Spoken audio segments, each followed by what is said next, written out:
Hello, my friend. Today I will tell you another long-forgotten legend. Close your eyes and let the magic transport you to Middle-earth. Our journey begins.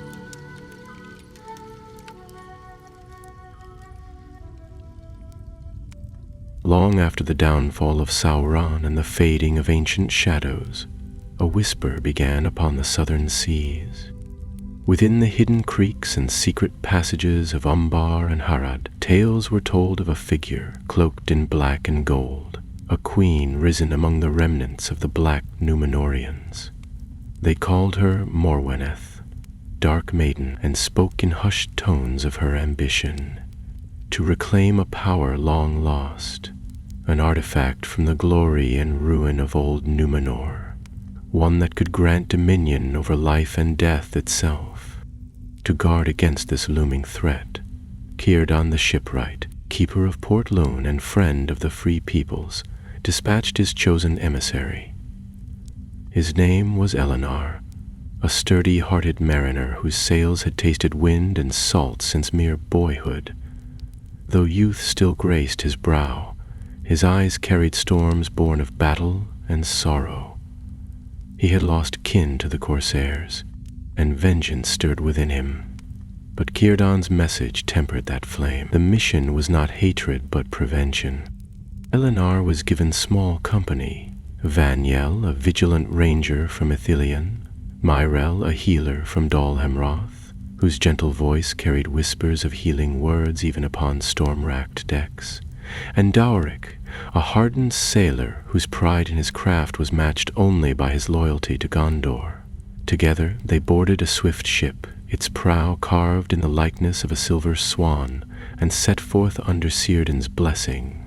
Go not with swords unsheathed, but with eyes alert and hearts steadfast. Days became nights upon the brine. In the hush of moonlit watches, Eleanor would stand at the bow, his cloak drawn tight, listening to the creak of planks and the sigh of spray against the hull. In those hours, Myrel would softly sing ancient lullabies from the coasts of Belfalas, her voice weaving hope into the rising winds. Doric bore watch steadfast, murmuring tales of great sea chests and exotic ports, keeping spirits light. Vaniel prowled the deck with silent purpose, his sight ever searching for sails upon the horizon. As they neared the ragged coastline of Umbar, where black towers cast long shadows across foam-lashed reefs, the air grew heavy with threat. Corsair ships lay moored in crooked harbors, their sails black as tar. The crew tightened their formation, and Eleanor's heart throbbed with unease. Myrel offered him a calm smile. "Fear not the night," she said. "Sometimes our light shines brightest in its depths." Under the cover of darkness, they slipped into an inlet hidden by stone promontories. Their craft crept silent, its lanterns dimmed, save for Myrel's small lamp, held high so that the gentle glow did not blind them to danger, but kept their course true. They sought passage inland, to blend among the shadows of alleyways where the Queen's spies might pass unseen. No sooner had they landed than the wind carried a scent of spice and smoke, the scent of bartered souls and hidden rituals. Distant music echoed in taverns, voices rough with laughter and threat. Here, among broken streets and leaning balconies, the black Númenóreans had taken root. Many were born of Corsair blood, but others traced their lineage back to Númenor itself, their faces bearing the high-bred features of old, if hardened by bitterness. They moved with cautious steps, cloaked and vigilant. Eleanor's hand hovered near the hilt of his sword, though he had sworn to keep steel sheathed unless dire need emerged. Vaniel's keen eyes pierced the gloom. He noted the sigils of black and silver, the banners of a crown long dead yet newly revived. Myrel slipped small charms of protection beneath their cloaks, wood and bone, blessed by the priests of Gondor. Doric carried tales of narrow escapes if they faced ambush, but it was Eleanor's resolve that bore them forward. In a dimly lit courtyard they paused. Lantern light flickered across the cracked face of an ancient statue, long forgotten, perhaps once a hero of Númenor, Gondor, and there, leaning against its base, stood a tall figure draped in black and gold, her features hidden beneath a sable hood. The queen's voice, low and commanding, drifted toward them. "Come forward, strangers, that I might see the paths your footsteps tread." Confusion and purpose warred within Eleanor's breast. His knightly training urged him forward. The mission demanded inquiry and clarity, and yet Vaniel, with a slight bow, stepped ahead. The queen's eyes glowed with curiosity as she assessed them, her gaze deep and sharp as if she were measuring each soul. "Who are you, and what business brings you to Umbar?" her voice asked, smooth as polished obsidian. Vaniel answered with steady grace, "We come bearing tidings from Círdan of the Grey Havens. We seek knowledge, of relics, of whispers, of a power that would unmake life. We seek to understand before action is taken." A silence filled the courtyard, broken by the distant call of a patrol. The queen's lips curved in something like a smile. "Courageous," she murmured, "or foolish. You walk a fragile line, emissaries of hope in the heart of darkness. Very well, walk it further. But know this, the truths you seek may prove more grievous than the lies you fear." She stepped back into shadow, and the four companions exchanged uncertain glances. Thus their journey within the web of the black Númenóreans began. With a single invitation and the weight of destiny upon their shoulders, the following day dawned with a sun smothered by thick coastal mist. Umbar, ancient city of corsairs and fallen pride, seemed suspended between memory and menace. Crumbling towers leaned over narrow alleys, their shadows long and sharp. The streets bustled with traders and thieves alike, but above them all loomed the banners of black and gold. The mark of Morweneth, whose name was spoken now not only in secret, but in reverence. The queen's return had stirred the hearts of many, particularly those who remembered the old oaths sworn to Sauron, or clung still to the grandeur of Númenor's darker lineage. Eleanor and his company had taken refuge in a small inn nestled between two leaning warehouses by the harbor. The place smelt of salt, mildew, and pipe smoke, and the owner, a balding man with a crooked nose, asked no questions so long as gold found its way across his counter. They kept to their cover, posing as merchants from Pelargir seeking goods for the southern trade. Doric played the part easily, spinning tales with just enough truth to sound plausible, while Vaniel observed every face with the sharp attention of a wolf among sheep. It was Morel, though, who drew the attention of the locals. Her bearing was too graceful, her eyes too clear. Rumors followed her like shadows, whispers that she was touched by elven blood or carried hidden knowledge. Yet none dared approach her, save for a boy no older than 10 who slipped into the common room one evening and laid a single black feather on their table before darting off into the night. Eleanor stared at the feather for a long moment. "A warning?" he asked. Vaniel shook his head slowly. "A message. It's a sign used by the Queen's spies. She wishes to meet again, but not in open daylight." And so they returned to the courtyard beneath the broken statue, under the hush of midnight bells and the cover of a cloud-shrouded moon. Morweneth was there once more, though this time she stood not alone. Flanking her were 2 guards clad in dark mail, their faces hidden behind serpent-macked helms. The queen herself had removed her hood. Her hair was black as raven's wing, braided with strands of gold and jet, her eyes gray and cold, fixed upon Eleanor with unsettling clarity. "You have not turned back," she said. "I expected as much." Eleanor stepped forward, his voice calm but edged. "We came to learn what you intend. Rumors say you seek a relic once lost with the downfall of Númenor, something that should never rise again."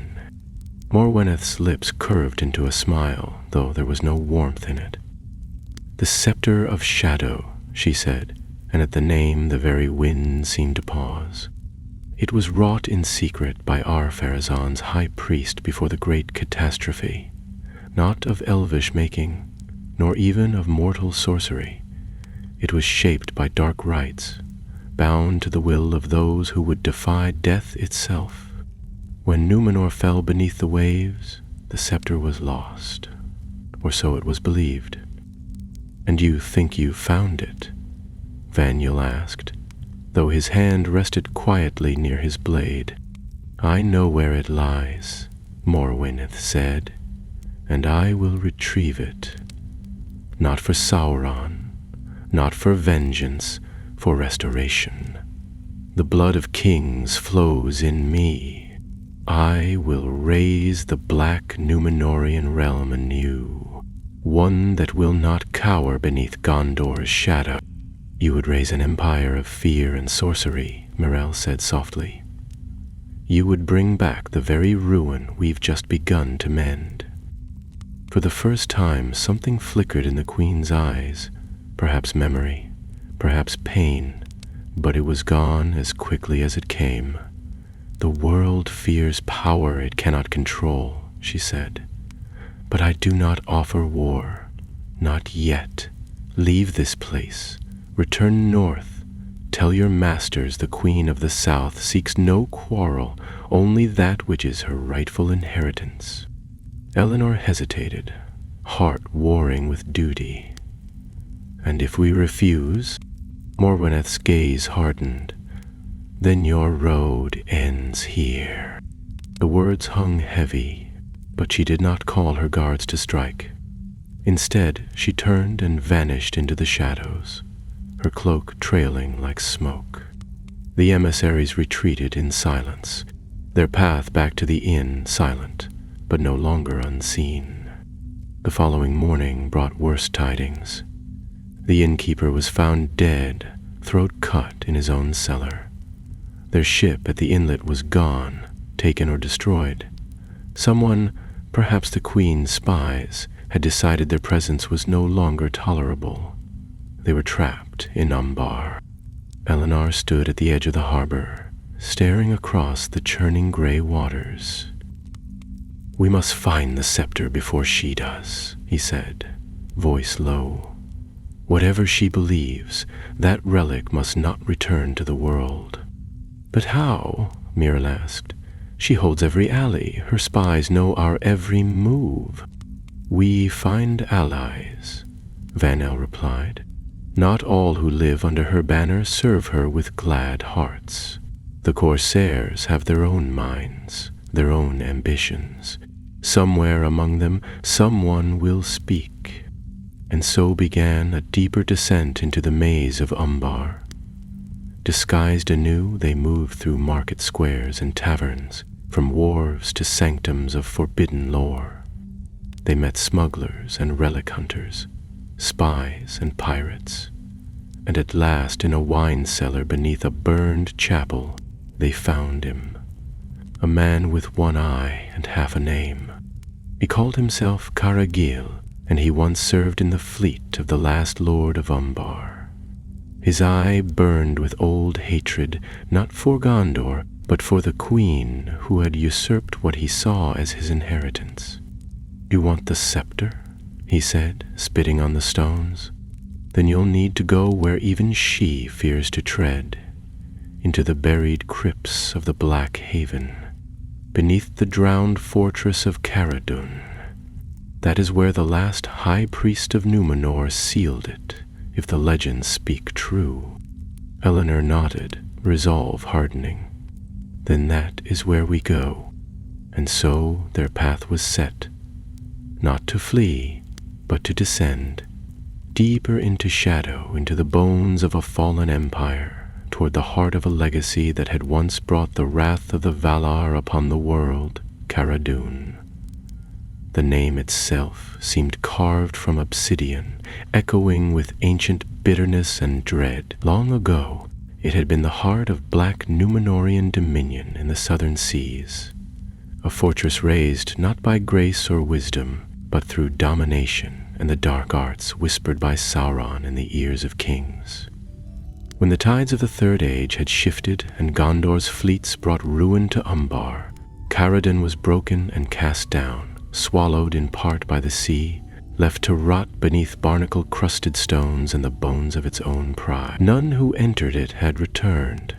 Until now, none dared to try. Eleanor and his companions stood before the shattered archway that once marked the fortress's main gate, now half submerged and slick with creeping vines. A bitter wind howled from the open sea, throwing cold spray against the rocks, and the sky above hung thick with bruised clouds. Behind them stood Caragel, leaning on a rusted spear, his gaze fixed warily on the ruins. He had led them as far as he dared, through serpent-infested marshes and crumbling passages lined with carvings that still whispered in sleep. But here he would go no further. "You want to find a ghost's crown?" he muttered, eye flicking from Eleanor to Vaniel and back. "Then you'll do it without me. I've walked these shores too long to follow madmen into the sea's maw." Doric stepped forward first, his boots sinking slightly into the soft, wet earth. "We've faced worse than ghosts," he muttered, brushing sea salt from his beard. "Let's move." They passed into the darkness as the sea crashed behind them. The passage beneath the fortress sloped downward, the air growing colder and damper with each step. Moss and slick stone coated the floor, and the walls bore faded murals. Men with burning eyes raising altars, black ships sailing under moonless skies. Great serpents coiled around towers. Eleanor walked at the head, his sword drawn and a lantern in his free hand. Morel walked close behind, whispering quiet prayers, not in Sindarin or Westron, but in a language older, taught to her by a wandering priestess of the south. Vaniel scouted ahead silently, his cloak blending with the shadows. At his signal they descended into a lower chamber, once perhaps a place of worship, now a cavernous ruin. The roof had collapsed in one corner, letting in the sea, which churned and pulsed like a living thing.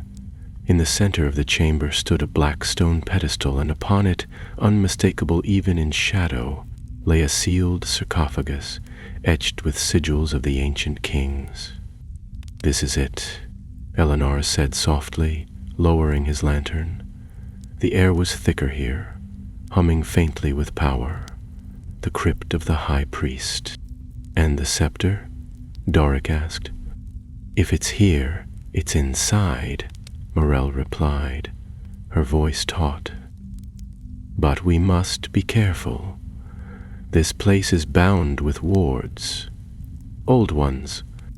Vaniel had drawn closer, scanning the edges of the chamber, his hand resting on the hilt of his long dagger. "We're not alone."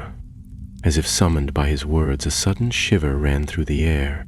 The light of the lantern flickered and the shadows writhed. From the broken archways came movement, slow at first, then swift.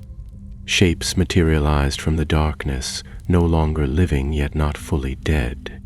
Cloaked in rotted finery, armored in rusted mail, they were wights, guardians bound to protect the tomb of their master, sworn beyond death to keep intruders away. "Hold fast," Eleanor cried, stepping forward, blade raised. The battle was swift, brutal, and without mercy. Doric smashed one back with the butt of his axe, driving the creature into a wall of crumbling stone. Vaniel's blade flashed like silver lightning, cutting through tendons and bone.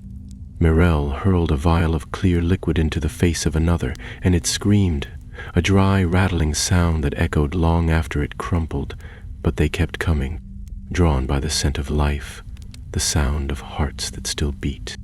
Eleanor reached the pedestal, slashing through a pair of grasping arms.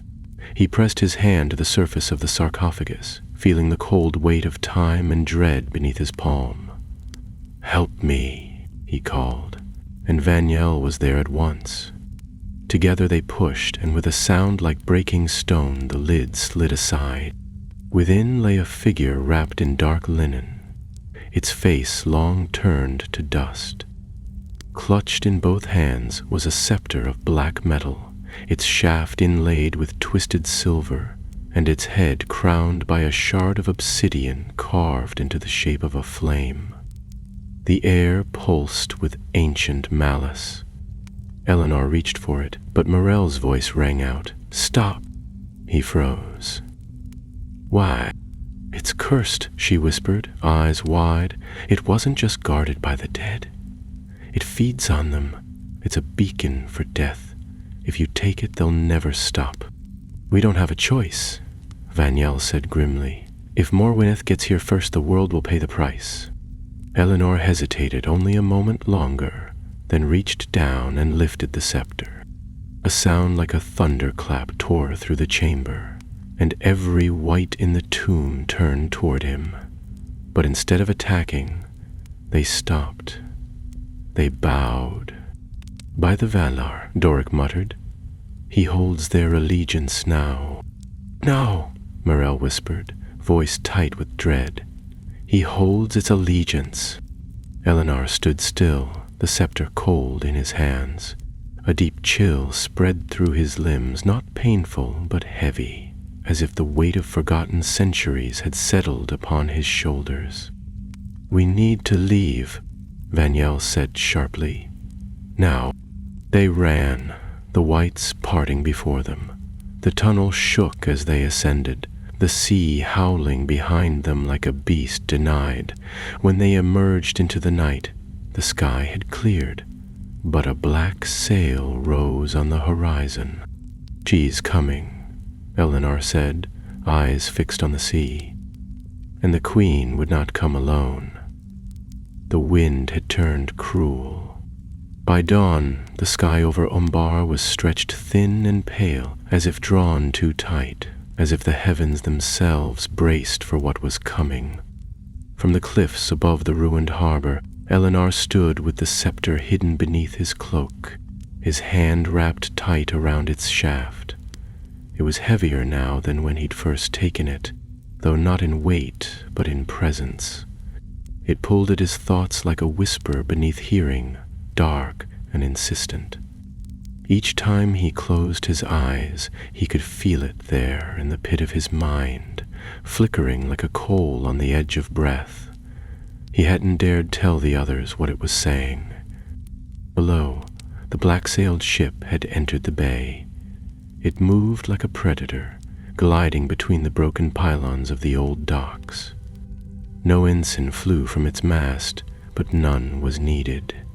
Its dark hull gleamed as if slick with oil, and from its decks rang the harsh cries of horned gulls and armored boots. Morweneth had arrived. The companions retreated into the cliffs, slipping through forgotten smugglers' paths Caragil had once used in his corsair days. Though Caragil had not followed them into Caradun, he waited at their meeting place, with a half-grin and an expectant gleam in his remaining eye. When Eleanor wordlessly handed him a small pouch of gold, the old rogue nodded, unslung a curved blade from his back, and muttered, "If she's come ashore, we've got precious little time before this place becomes a tomb." They camped that night within the ruins of a stone watchtower high above the bay. There, sheltered from the sea wind, Eleanor laid the scepter on a flat stone between them. It did not shine or shimmer. It simply existed, black metal against gray stone, as cold and lifeless as a crow's feather. And yet no one looked away. "This," said Vaniel, kneeling beside it, "should not be here. It belongs to the deep past, to the time of kings who bent knee to shadow." Mirelle sat apart, her cloak wrapped around her like a shell. She hadn't spoken much since they escaped the tomb. Now her voice was soft and bitter. And yet here we are, dragging it back into the world. We were meant to stop her from finding it, not to wield it ourselves. Doric snorted. And let her take it off our corpses? No, thank you. No one's using it, Eleanor said, his voice firmer than he felt. We carry it north. We give it to those who can bury it beyond reach. Círdan, the council, even the elves of Lothlorien if we must. It's not our burden to understand, only to keep from evil hands. But that night, when all had settled and the stars began to wheel overhead, Eleanor could not sleep. The scepter lay beside him, wrapped in cloth, but he felt it in his dreams. He stood once more in the tomb of Caradun, but this time the dead were not silent. They called his name, no longer in menace, but in worship. King, High Captain, Lord of the Forgotten. He woke with a start, heart racing. The fire had burned low, and the others lay sleeping or stirring fitfully. Only Cargill was awake, sitting on the edge of the ruined tower and drinking something that smelled like rotten apples. When Eleanor stepped beside him, Cargill didn't look up. "I've seen what relics like that do," the old corsair muttered. "We stole one once from the tomb of a Horadrim king. It turned my first captain into a butcher. Thought it would make him strong, made him a monster." "I'm not using it," Eleanor said quickly. Cargill spat over the edge of the wall. "Doesn't matter. Doesn't need your permission.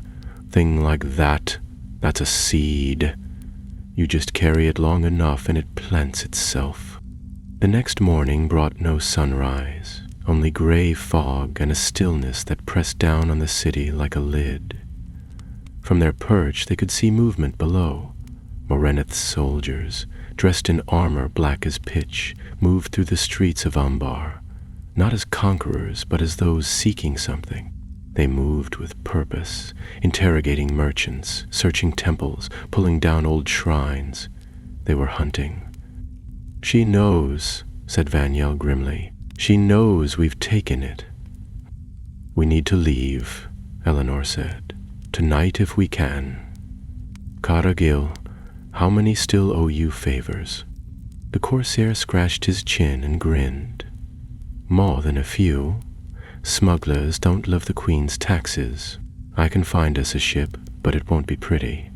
"Pretty isn't necessary," said Mirelle. "Safe is." But before they could descend the cliffs and make for the harbor, a horn sounded in the distance, deep, rolling and terrible.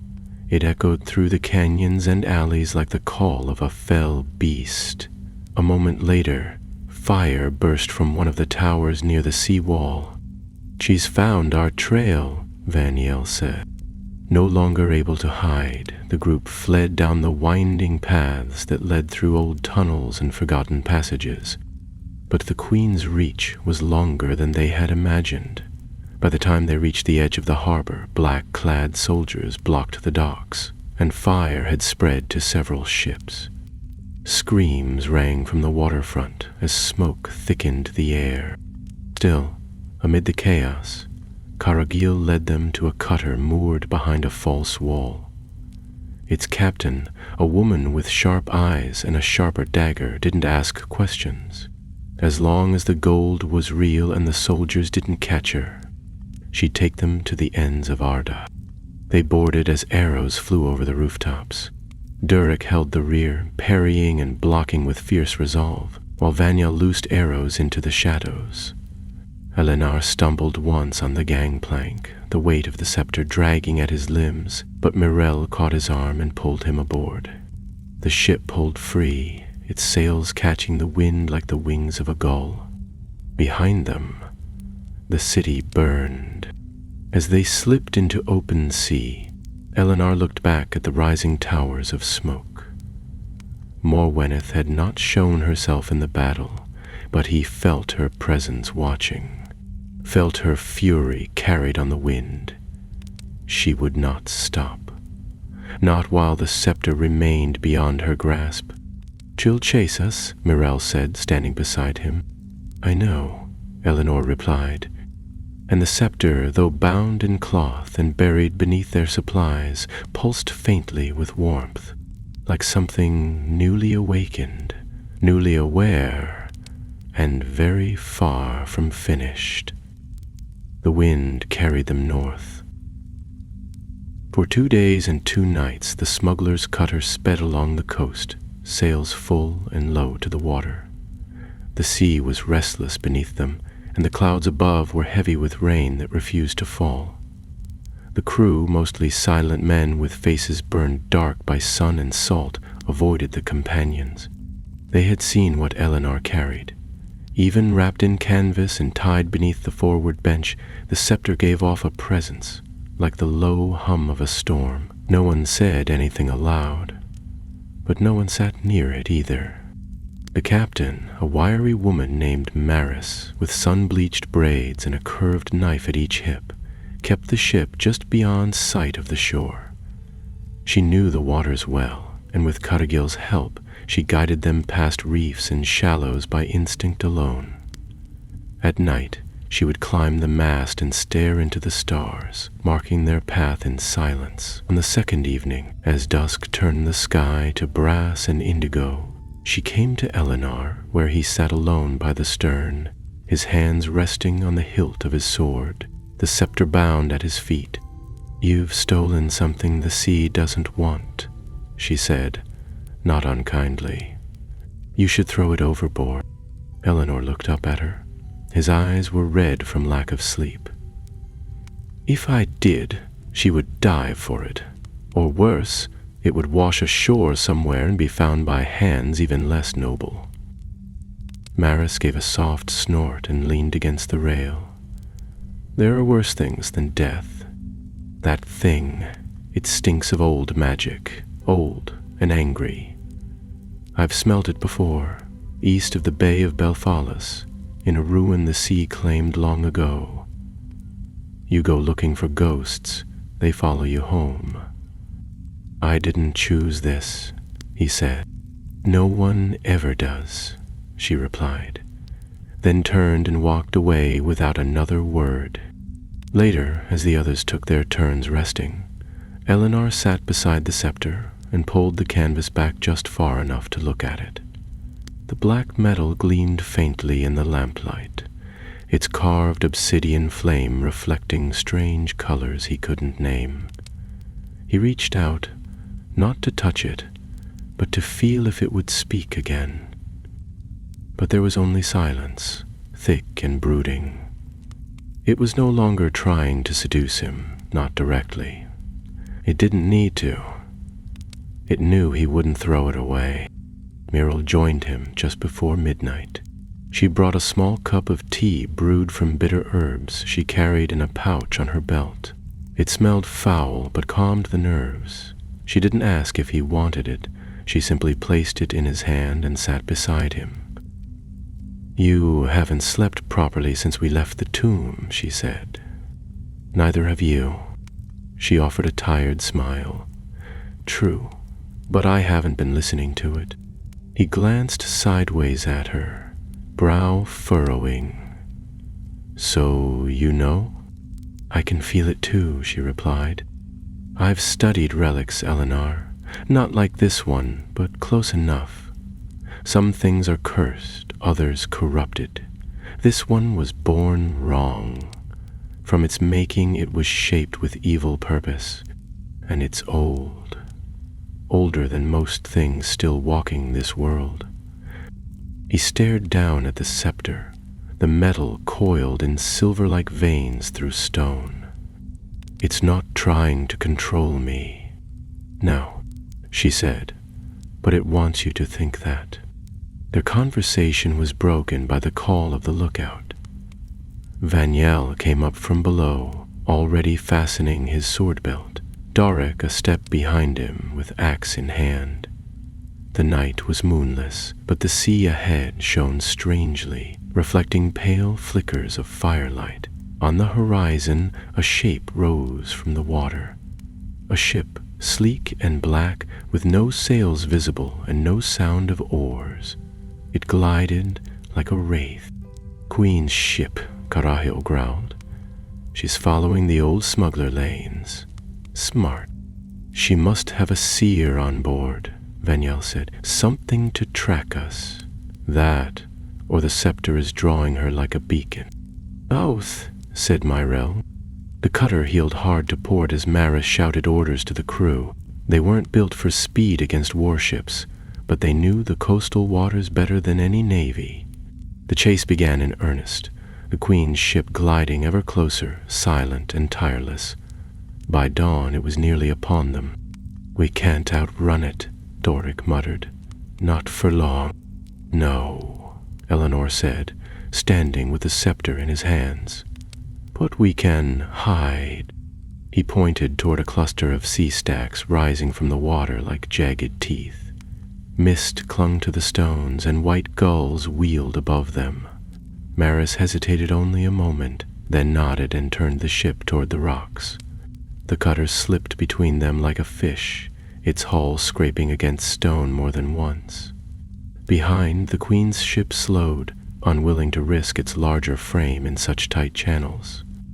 They anchored in the heart of the stone maze, sails furled, oars raised. Waves lapped at the rocks. The girls screamed. No sign of pursuit came. For a time, all was still. But as night fell again, the fog grew thick, swallowing the sky and sea alike. And from the mist came a sound, not the splash of oars or the snap of sails, but singing. Low, soft and wordless, a song of grief and longing, beautiful and terrible, the Queen's voice. "She's calling to the scepter," Myrell whispered. Eleanor sat with it once more, but this time he didn't unwrap it. He held the bundle tight, as if by will alone he could keep the relic's power from responding. But it was no use. A faint warmth spread through the cloth, pulsing like a heartbeat. Benya looked around uneasily. "She knows where we are. She just can't reach us, not yet." "She doesn't have to," Carajil muttered, his hand tightening on his hilt. "She just has to wait until we turn on each other." No one spoke for a long time. By the third day, supplies ran low. Water was rationed. The fog hadn't lifted. The Queen's ship still waited somewhere out there, unseen but present. Eleanor's dreams grew worse. He saw himself not as a mariner, nor a servant of Círdan, but seated upon a throne of black stone, his hand wrapped around the scepter, the dead kneeling at his feet. He woke, gasping, drenched in sweat. "I can't carry it anymore," he told Myrell.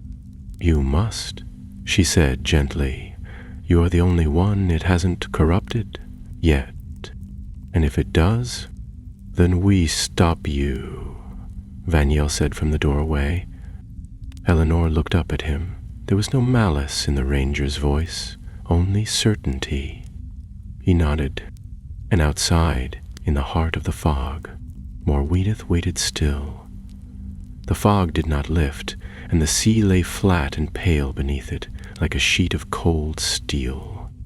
The cutter rocked gently between the jagged sea slacks, tethered in a place forgotten by charts, unreachable by light. The air had grown damp and heavy, and the crew, once muttering quietly among themselves, now spoke little.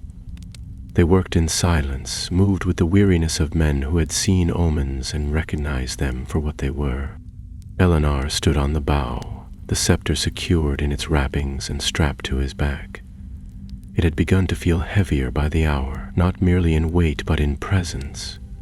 There was no voice in his mind now, no whispering from the relic, only an awareness, like the steady press of a gaze from behind. When he closed his eyes, he imagined the scepter watching him, not with malice, but with curiosity, as if waiting to see what choice he would make next. Mirel watched him closely. She had taken to standing nearby, never hovering but never far. There were lines beneath her eyes now, shadows that spoke of long hours with little rest, and her gentle manner had grown sharper. The healer's calm now tempered with something harder. It wasn't fear for herself, Eleanor saw that clearly, but for him. She had known from the moment he lifted the scepter that something had changed. Cargill returned before noon from scouting the outer edges of the rocks. He climbed aboard with a grimace, his one eye narrowed. "The Queen's ship hasn't moved," he said. "Still out there, silent as a ghost. Her sails don't stir, her hull doesn't creak, but she waits, sure as shadow. She knows we're still here." "Can she reach us?" asked Vaniel, who had joined them on deck, bow slung across his back. "Not unless she wants to smash her ship against the rocks," Cargill answered, spitting into the sea. "But she won't leave, not until she has the relic. Or we're dead." Doric leaned against the mast, arms folded. "So we sit here trapped like rats in a barrel." "We wait until night," Eleanor said. "Then we try to slip out under cover of dark. If she has sorcery watching, that may not be enough," Mirel warned.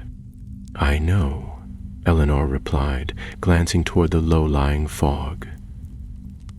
"But staying here only delays the fight." Night came early in the fog. The horizon disappeared and the sea became an endless mirror. Maris steered the cutter with a careful hand, her eyes fixed on the shifting water. The companions stood ready, Vaniel near the bow with arrow notched, Doric gripping his axe tight, Mirel standing behind Eleanor with her pouch of vials at her side. Eleanor's fingers were pale where they gripped the railing, the scepter pressed cold against his back. They crept from the shelter of the stones like a thief slipping from a lord's hall. The sails were low and quiet, the oars dipped into the sea with the lightest touch. No voices, no sounds but the rhythmic lap of water. The black ship was nowhere in sight, but they all felt it. Near, waiting, coiled like a snake in the reeds. They passed one of the outer stacks, the cutter sliding between two towering pillars of stone. Maris signaled to her crew to turn slightly east toward deeper waters. The way was open. Then, the fog moved. It did not drift with the wind, nor swirl like mist. It twisted purposefully, coiling into a shape. A wall, and from behind it a horn sounded. Not the brassy cry of a call to arms, but a deep and dreadful tone, like the groan of the earth itself. It shuddered through the ship's hull, rattling every plank, chilling every soul aboard. The water ahead began to churn. "Brace," Maris shouted. From the mist burst longboats, black, fast, and filled with soldiers in dark armor. They came without war cries, only silence and the soft thrum of their oars. Arrows flew from the cutter's deck. Vaniel's first loosed before the boats were even visible. 2 fell before they reached the side, but more came, latching grapples onto the rail. Eleanor drew his blade, steel flashing in the dimness. He met the first attacker at the rail, parried a heavy stroke, and drove the edge of his sword beneath the man's helm. Mirel was behind him, flinging a glass vial that exploded in a burst of white fire. Doric waded into the melee with a roar, knocking 2 men overboard with a single swing. The fight was chaos, mist and blood, steel on wood, shouts and screams. Eleanor fought with the desperation of one who had something precious to protect, but he could feel the scepter pulsing against his back.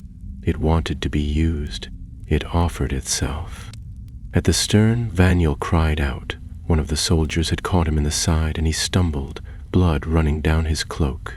Eleanor turned to go to him, but was blocked by another attacker. The scepter grew warmer. He hesitated only a heartbeat. Then he reached over his shoulder, tore the wrappings away, and held it aloft. The moment it touched the open air, the fog recoiled. Lightless and cold, the scepter blazed, not with flame, but with shadow. A wave of darkness rippled outward, and the soldiers froze. Their eyes widened. Some fell to their knees, others turned and threw themselves overboard. The longboats cracked like eggshells beneath invisible pressure. The sea stilled. The fight was over in moments. Eleanor stood amid the silence, breath ragged, the scepter in both hands. Around him the deck lay strewn with fallen foes, none daring to rise. The cutter rocked gently, untouched now by waves or wind. Morel approached him slowly, her face pale. "What did you do?" "I didn't mean to," he said hoarsely. "It was reflex." "The scepter answered you," she said, eyes flicking to it. "And now it knows your strength." Before Eleanor could reply, Vaniel stumbled forward, blood soaking his tunic. He pointed into the fog. "She's coming." And there, rising like a shadow behind mist and silence, the Queen's ship appeared again. But this time, she did not send her soldiers. This time, she came herself. Morweneth did not emerge like a warrior or a tyrant, but like a shadow taking form, silent and slow, her black ship drawing alongside the cutter without even the sound of wind or sail. No crew moved upon her deck, no oars dipped into the sea. It was as if the vessel glided by its own will, borne forward on the strength of sorcery alone. A gangplank extended with unnatural grace, sliding across the water and locking against the cutter's hull with a soft click. The companion stood frozen. Vaniel leaned heavily against the mast, his wound bound but still bleeding. Darek held his axe, but did not raise it. Morel remained beside Eleanor, her hand lightly brushing his arm, as though her touch alone could steady the balance between what he was and what he might become. Caragil drew his curved dagger but made no move forward, his single eye fixed on the dark figure that stepped lightly across the gangplank and onto the deck of their ship. She wore robes of black and gold, embroidered with sigils long lost to memory. Her hair was crowned with a thin circlet of jet and silver, her face pale and regal, neither young nor old. Her eyes were the color of storm clouds, calm and endless. She walked as though the sea itself bent beneath her feet. "Morweneth," Eleanor said, the scepter held close to his chest. He smiled, though it was not a smile of kindness. "You speak my name with such certainty, son of the north," she said, her voice smooth as still water. "And yet you know nothing of me. I know you seek power that should not be found," he replied, his voice taut. "I know you would raise the past from its grave to rule what should remain free. And yet," she said, her gaze shifting to the scepter, "you carry it. You used it. You called upon its strength. Did it not answer you willingly?" Eleanor said nothing. The scepter pulsed faintly in his grip, not with heat or light, but with the weight of unspoken promise. He had not meant to draw upon it, but when the moment had come, it had been ready. Like a sword drawn before thought, like a door opened without a hand. "I have seen your dreams," Morweneth continued, stepping closer. "They are not unlike my own, peace through power, order from chaos. a world in which the strong protect the weak, not from mercy but because it is their right. Why should Gondor rule alone? Why should the elves fade and leave behind ruin? Why not guide the world with the wisdom of Númenor reborn? Vaniel straightened despite his pain. Númenor fell for a reason. She turned to him, her expression cool. Númenor fell because it was betrayed by cowardice, because it bowed before those who feared the dark. I do not. I am its true heir, not to its folly, but to its greatness. You will never have the scepter, Eline said. I'll see it destroyed first. At that, she paused. Destroyed? She said softly. You would destroy something that has chosen you? Eleanor stiffened. It hasn't chosen me. No, her eyes glittered. Then why has it not left you? Why does it obey? You fear what it makes you feel. Strength without question, command without doubt. But you cannot deny what you are becoming. I'm nothing like you. Morwenith stepped closer. You are exactly like me. I was once as you are, afraid of what power might change in me. But power only reveals what lies beneath, and in you, Eleanor, I see greatness. You could rule, not as a servant, but as a king. The deck was silent. Even the sea seemed to wait. Eleanor looked at her, and in her face he saw not a monster, but a reflection. Twisted, perhaps, but familiar. She spoke with conviction, and her words rang with truth, or the echo of it. He could feel the scepter listening, waiting. A part of him wanted to step forward, to ask what she meant, to understand how she could believe so firmly that darkness could lead to peace. But then he saw Mirel's face. She was not afraid, not even of Morwenith, but her eyes were locked on him, and in them he saw sorrow. She saw what he was weighing, and it hurt her. That pain struck him deeper than the Queen's promises ever could. No, he said. I may have carried it and I may have used it, but I am not its master. I am its warden, and I will not let it fall into your hands. For a moment, the Queen's face was unreadable. Then the cold smile returned. So be it, she said. But know this, Eleanor of the Havens. You cannot run forever. The scepter belongs to Númenor, and I will claim it, whether from your hand or your grave. She turned and stepped back across the gangplank, her robes flowing behind her like smoke. No one tried to stop her. When she reached the deck of her ship, it began to pull away as silently as it had come, sliding back into the mist. Only when it vanished did the sea begin to move again. Mirel touched Eleanor's arm gently. Are you all right?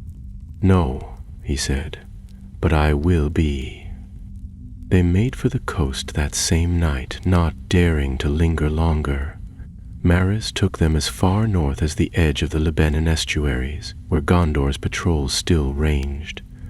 The fog thinned as they went, and the weight in the air lessened, though never fully. When they disembarked, Eleanor wrapped the scepter again and locked it within a steel chest lined with sigils Mirel had carved into the wood. Cargill took his leave with a muttered farewell, though he pressed a curved dagger into Eleanor's hand before he vanished into the crowd. Just in case words fail, he said with a grin. They rode inland, avoiding main roads, keeping low. Vaniel healed slowly, though he insisted on riding without aid. Mirel tended him with quiet skill, while Doric rode ahead as their scout. Eleanor stayed near the chest, never touching it again unless he had to, and never speaking to the thing inside. He was its bearer, nothing more. But some nights, when the moon was thin and clouds raced across the sky, He dreamed of towers rising from the sea, of dark banners lifted in silence, and of a crown shaped like a flame waiting to be claimed. And in those dreams he always stood alone. They followed the river Chelos northward through the wild lands of Lebanon, riding by moonlight when they could and sheltering by day in the tangled woods or crumbling ruins left behind by wars long past. The land here was quiet, with the hush of deep fields and hills rising like sleeping beasts beyond the horizon. Villages were few and scattered, and those they passed kept to themselves, suspicious of strangers. Eleanor did not blame them. The Queen's shadow reached far, and rumors of black ships and vanishing scouts had begun to spread. People had long memories in this part of Gondor, memories of corsairs who once came screaming through the night with torches and curved blades, and of servants of Sauron who wore faces like masks. The scepter remained sealed in the steel chest, which Dork had now strapped to his saddle with iron chains. He rode with one hand near his axe at all times, as though the relic might burst free and sprout limbs. Morel had bound the chest with more of her sigils, and though they pulsed faintly with pale blue light, she confessed they would not hold forever. The relic was stirring more often now. Once, during a quiet dusk when they paused to water the horses, the chest had trembled, as if something inside had drawn breath. Vanyel, though still pale and healing from his wound, grew sharper with each mile they rode. His silence was no longer born of pain, but of thought, and his eyes never rested. He had taken to scouting further ahead, ranging from ridge to ridge like a hawk hunting shadows. It was he who brought news of the outpost 3 days ahead, a watchfort of Gondor, old but manned, where they might rest safely and send word to Círdan's people. "We can't run forever," he said as they camped that evening beside a bend in the river. "We must pass the scepter to wiser hands." "I know," Eleanor replied, crouching by the fire. He stared into the flames without seeing them. "But even if we do, what then? Morweneth won't stop. She'll hunt it as long as it exists." Doric tossed a twig into the fire and snorted. "Then maybe it's time to destroy it. Smash it, burn it, drop it into the sea." "I've considered that," Morel said quietly, "but I'm not certain it can be destroyed by ordinary means." It was crafted by the high priests of Númenor in their darkest hour, using lore twisted by Sauron himself. There are bindings on it I've never seen before, not even in the oldest records from Minas Tirith. "Then what do we do?" asked Eleanor. "If it can't be destroyed, and it can't be hidden forever."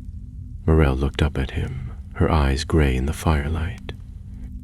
"Then someone must bear it until the time comes, until the world changes or the West returns." Silence followed, broken only by the gentle lap of the river and the distant cry of night birds. Eleanor said nothing more that night, though he lay long awake. The dreams came again, dreams of Númenor's tall spires rising from the sea, of black ships drifting across endless water, and of a throne that called his name in a language he did not know, yet somehow understood. They reached the outpost late the next evening, just as the sun dipped behind the hills and cast the land in copper and rose. The keep stood on a rocky bluff above the river, its walls thick with ivy and banners faded with time. But it still bore the emblem of Gondor, a silver tree upon a field of sable, and as they approached, a horn sounded from the watchtower, and the gates creaked open to receive them. Captain Terran, a broad-shouldered man with silver at his temples and a limp from some forgotten war, welcomed them with wary courtesy. He had heard nothing of their mission, nor of Morweneth's hunt, but when Eleanor showed him the sealed letter from Círdan and the signet of the Havens, his expression darkened. "You bring danger on your heels, Lord Eleanor," he said. leading them into the keep. "We've seen signs. Riders on the southern road, black hounds with no masters. A light atop the river cliffs last night that burned with no fire. Something's coming, and my men are uneasy." "Then we won't stay long," Eleanor promised. "We only need a day, 2 at most." "Then you shall have them," said Terran, "and no more." The outpost was small, with no more than 20 soldiers, and half that in servants. But it was well built, with thick walls and deep wells, and the men were loyal. Mirel tended to the wounded, while Doric drilled with the garrison's weapon master, barking orders and laughter in equal measure. Vaniel vanished into the surrounding woods, setting traps and watching the roads. But the outpost was closest to the city, and Vaniel was drawn out. Eleanor spent most of his time in the old stone library beneath the keep, reading what little he could find about the high priests of Númenor. What he found unsettled him. Most records had been burned or sealed after the fall, but there were fragments, hints of rites performed in the deep places of Arnelos, of dark thrones carved from obsidian and temples lit by fires that burned blue and green. The Scepter of Shadow had no official record, but he found mention of a rod carried by the last high priest during the final days of Ar-Pharazôn's reign, when madness and death worship consumed the court. The rod was said to grant its bearer dominion over the spirits of the dead, to command them as a king commands his banners.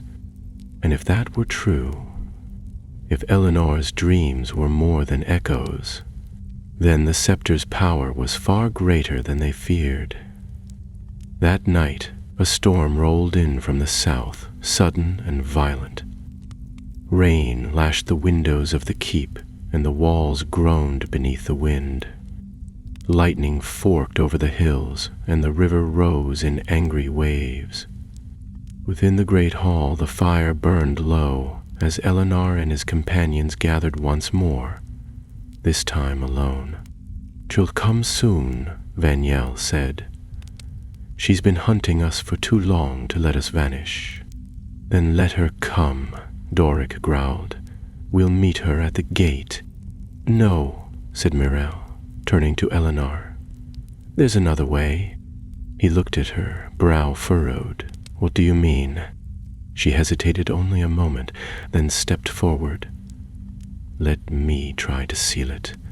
Not with charms or runes, but with blood. There's an ancient rite, one the faithful brought from Númenor when they fled. It can bind a thing of power if the bearer is willing." Eleanor stared at her. "You mean me?" "Yes," she said. "It must be your will that cages it, and once it's sealed, it cannot be opened without your word." The rain beat harder against the stones. Eleanor's hand closed slowly around the chest's handle. He could feel the scepter stirring within, like a heart ready to wake. "Then let's do it," he said.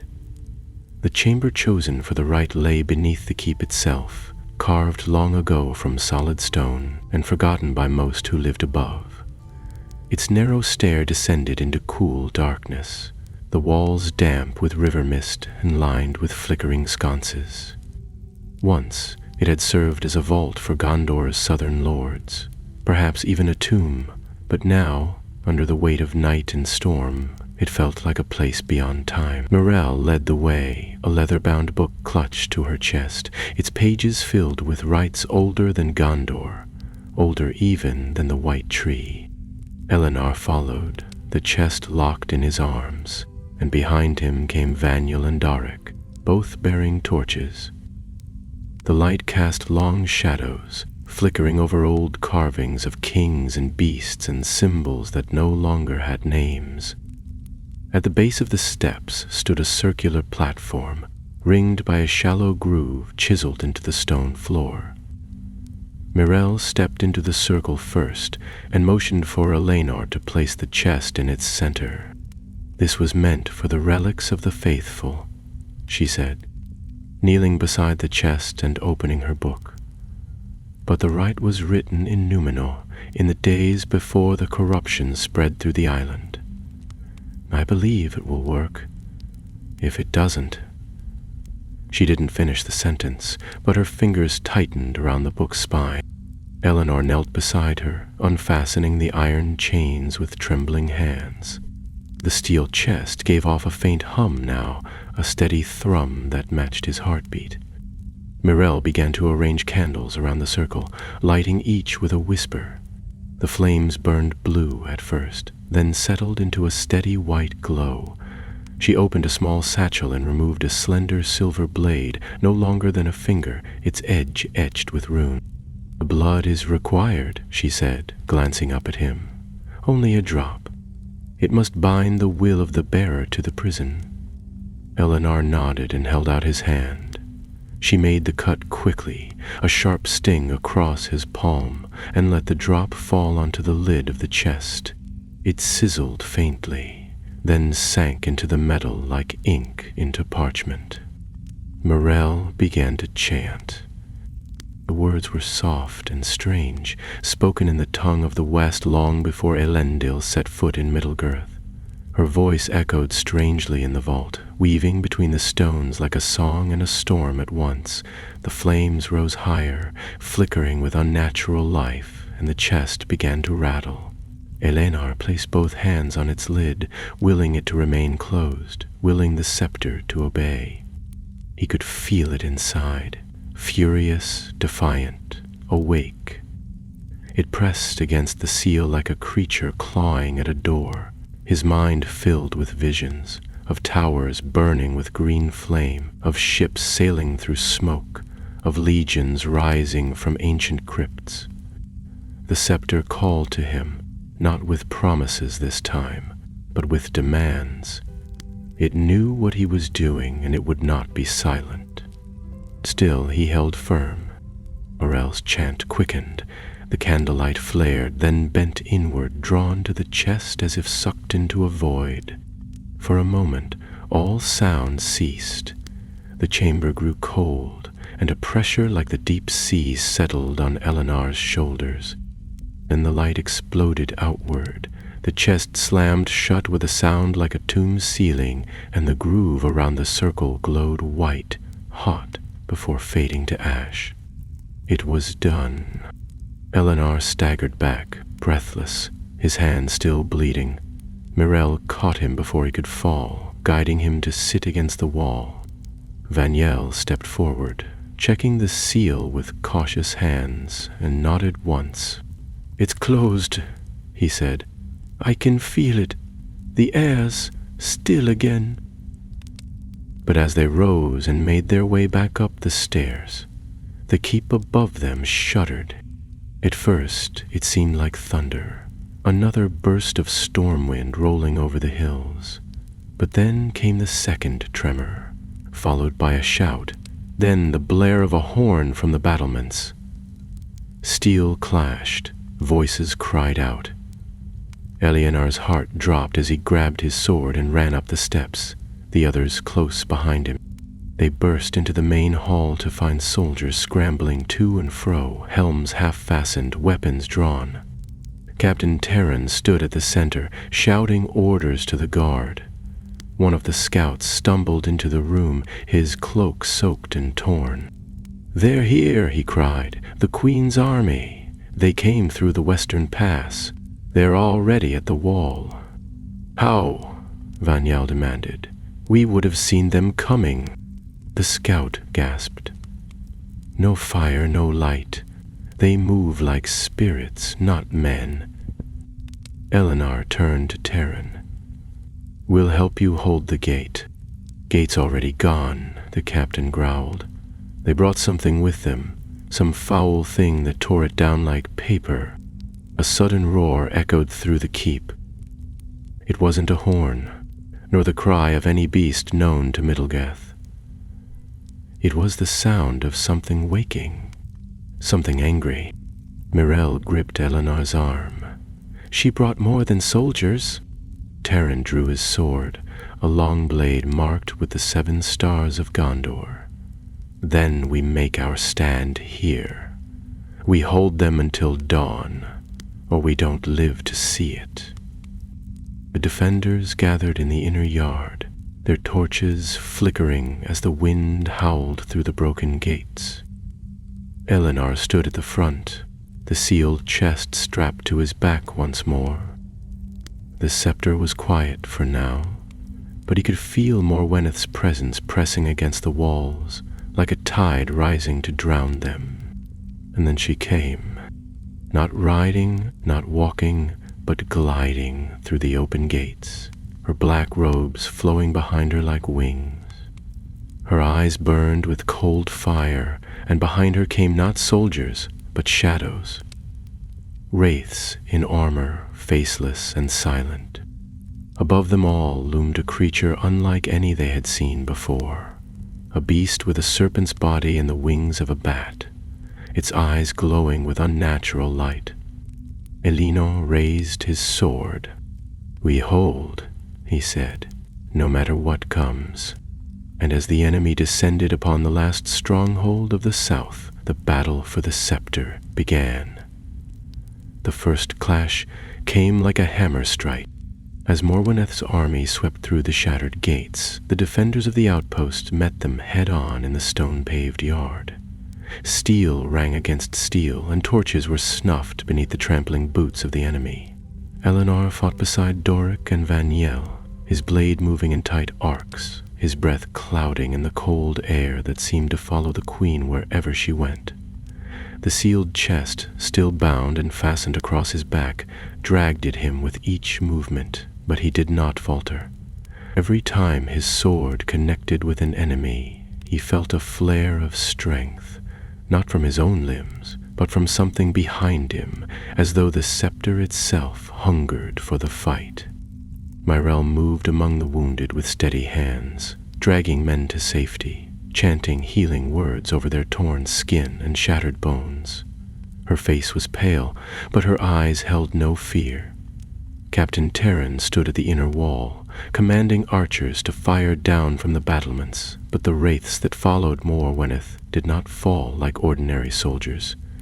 Arrows passed through them as through mist, or struck armor that should have shattered but did not. They fought with eerie silence, and those who met their blades found their strength sapped, their limbs growing cold even before death came.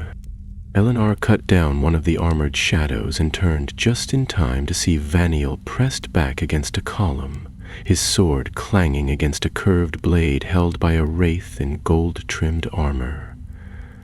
With a shout, Eleanor leapt forward, slashing down hard, and the shadow vanished in a burst of smoke. Vaniel nodded once, eyes dark with exhaustion. "He's not holding back," he said. "She wants the chest, badly. She won't get it," Eleanor replied, though even as he said it he saw her. Morweneth moved through the battlefield like a storm cloud, untouched and unhurried, her arms raised slightly as if directing the flow of the fight. Where her gaze passed, men faltered. Where her feet touched, the stone blackened. She did not speak, but her will echoed in every clash, every cry. The scepter pulsed once on Eleanor's back, as though recognizing her presence. Then the great beast roared. It rose above the battlements like a tower of flesh and wing, its eyes shining with malice. Its body was that of a serpent, scaled and sinewed, but with the vast leathery wings of some ancient bat and a crown of horned ridges. Its mouth opened in a scream that shattered the air, and then it dove toward the keep, crashing down atop the outer parapet and scattering the archers like leaves. Captain Terran shouted for the ballista, but the weapon had already been destroyed by flame. Myrell looked up from a wounded man, her face drained of color. "That thing," she said almost to herself. "It's not alive." "What do you mean?" Eleanor asked, fending off another attacker with a sweep of his blade. "I can feel it," she said, backing toward him. "It's not a beast. It's a construct. Flesh shaped by sorcery. It's held together by will and death. She made it. The beast shrieked again and leapt from the wall, landing with a crash in the yard. Its claws tore through the stone, and its tail smashed a cart into splinters. Soldiers fled before it, but it did not pursue. It turned its eyes to Eleanor. He met its gaze, heart pounding. It sensed the scepter. "Morel," he said, lowering his blade just slightly, "I need you to take the chest. If I fall, you run. You take it north." She stared at him in horror. "I'm not leaving you." "Then help me stop it." Doric was already charging toward the creature, axe raised, roaring a battle cry that echoed off the walls. He leapt at its side, striking a glancing blow against its flank, but the beast whipped its tail around and flung him like a doll into a stack of barrels.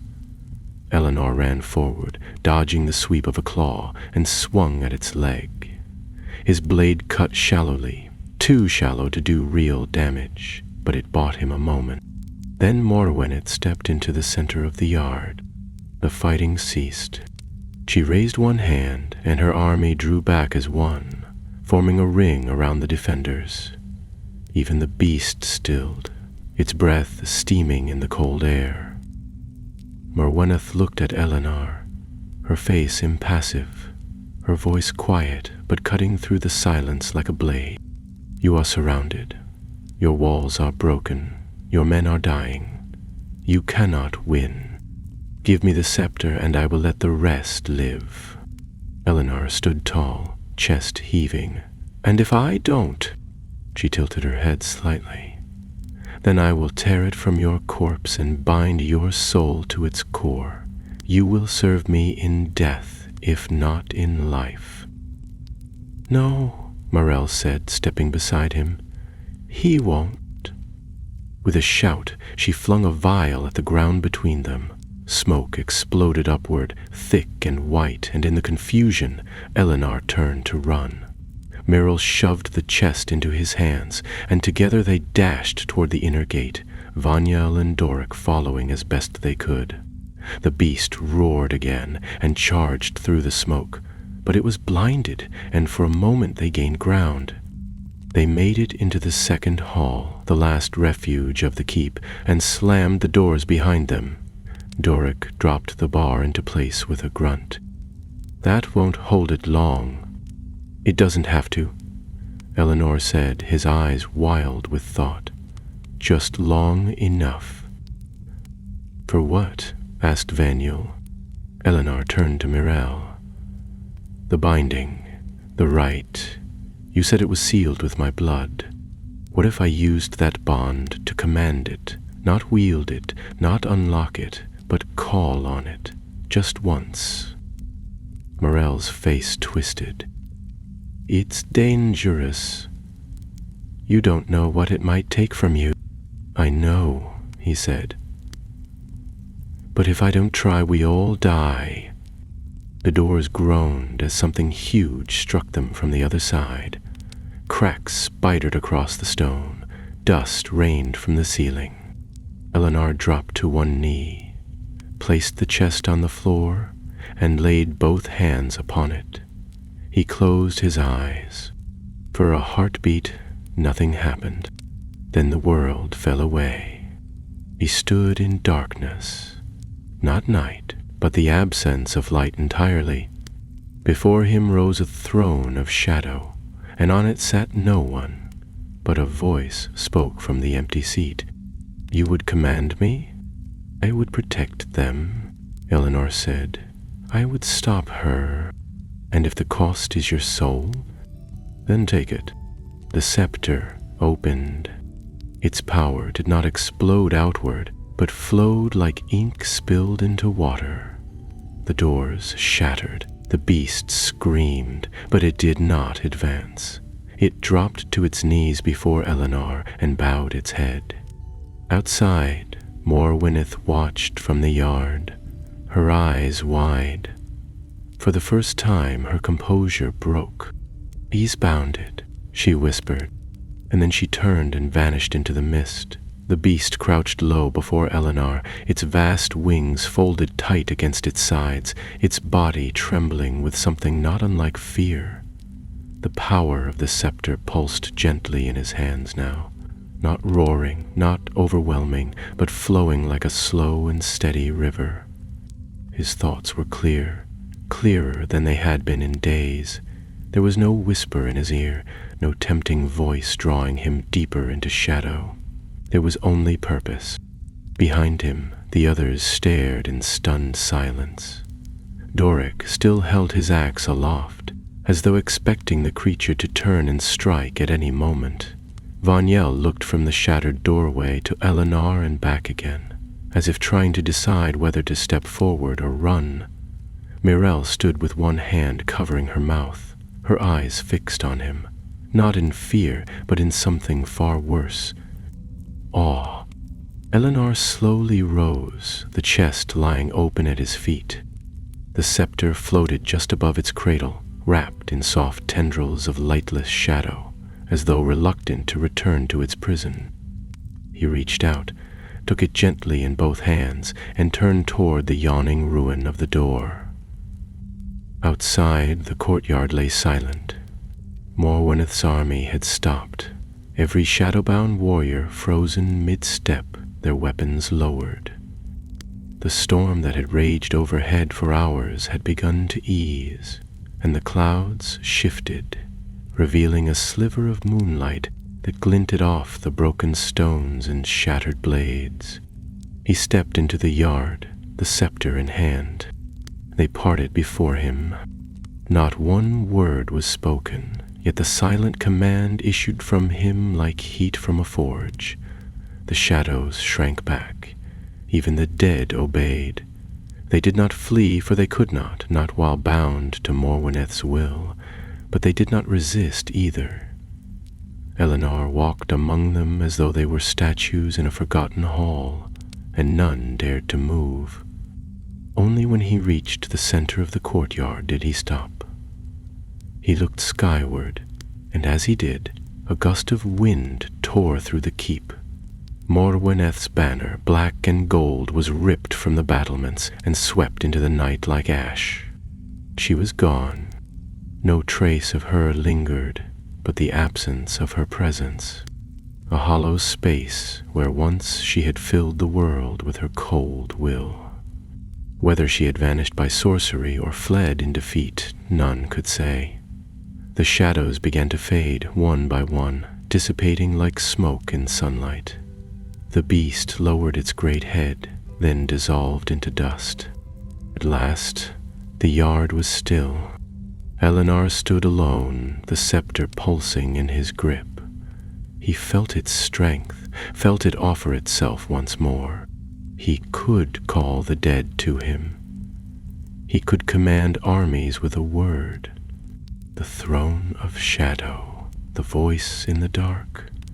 They had not lied.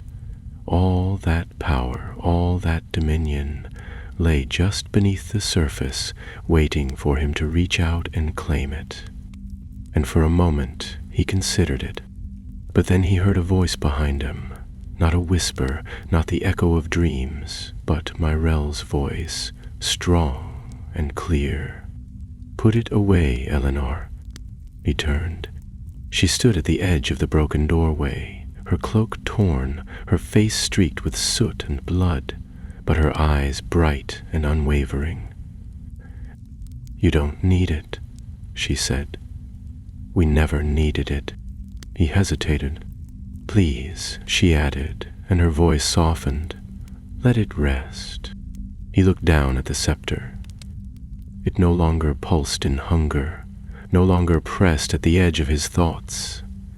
It had shown him the truth of its power, and in doing so, it had revealed what it could never offer: peace. With a slow breath, he stepped back toward the chest. He lowered the scepter into its cradle, and as he did, the shadows that had surrounded it faded into silence. He sealed the lid, tightened the chains, and stepped back. Mirelle came to stand beside him. "It's over," she said. "For now," he replied. "But she's still out there. And this," he looked down at the chest, "is still her goal." "We'll take it north," said Vaniel, approaching with a grim smile, "to the havens. Let the wise deal with it. Let the sea take it if it must." Captain Terran joined them, limping slightly from a wound at his thigh. "You saved this outpost," he said, "and more than that. Whatever you've done here, it's changed something. The men are talking. They say the Queen turned away. They say she fled."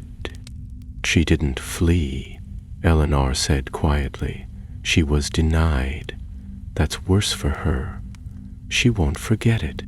Terran nodded. "All the same, she won't return soon. We'll hold this place until your message reaches the north." They left at dawn. The land looked different somehow, as if the world itself had breathed easier during the night. The hills were green and the river shone like polished glass.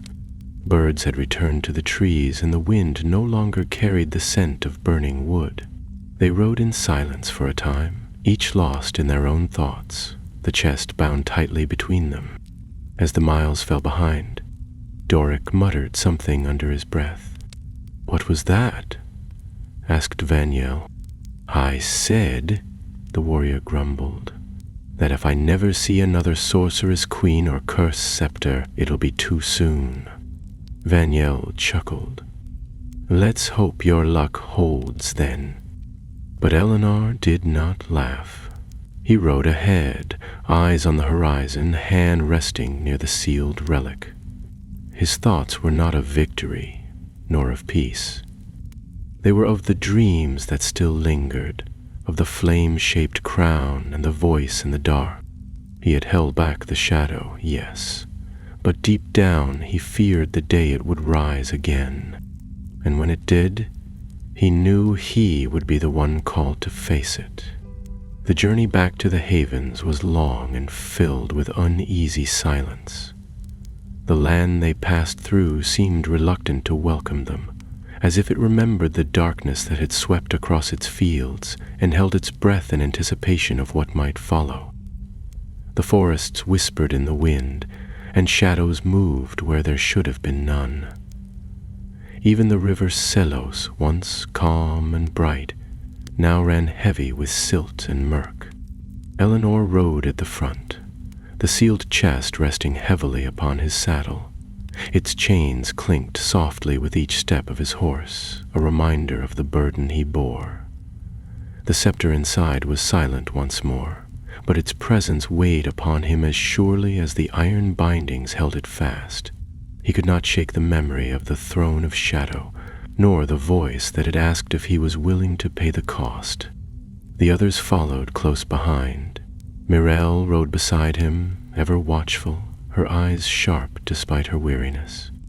Vaniel took the rear, ever the sentinel, and Doric's hearty laughter broke the tension only rarely, when the day seemed too dark to bear.